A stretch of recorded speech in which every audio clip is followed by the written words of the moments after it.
que nous accompagnons. Vous prenez donc fait et cause pour l'économie camerounaise. Est-ce à dire sur la base des indicateurs qu'elle se porte si mal? Alors, on va dire non, je ne dirais pas si mal. Nous avons aujourd'hui des défis qui demeurent dans notre économie.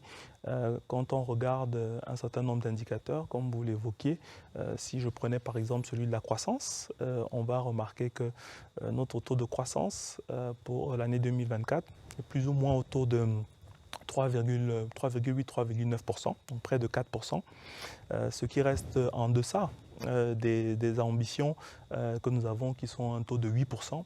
Et même s'il est vrai qu'il y a eu un certain nombre de crises qui ont pu miner notre économie, si on regarde par exemple en Côte d'Ivoire, on va voir que leur taux de croissance est plus ou moins autour de 6%. Donc ça, c'est pour le taux de croissance. Donc le taux de croissance est en hausse, mais nous devons faire encore davantage pour répondre à nos ambitions.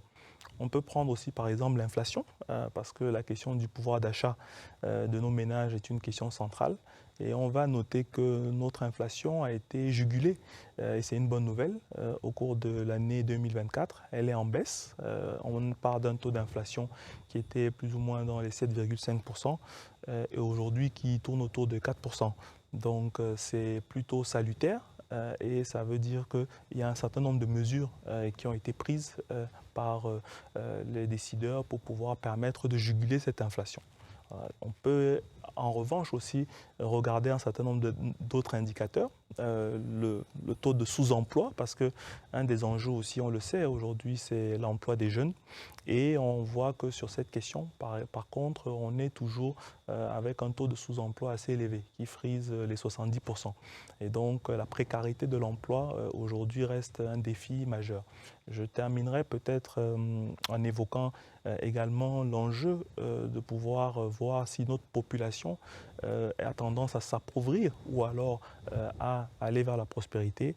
Et on voit qu'aujourd'hui encore, on a à peu près, on va dire, près de 4 Camerounais sur 10 qui vivent en dessous du seuil de pauvreté, c'est-à-dire avec moins de 1250 francs par jour.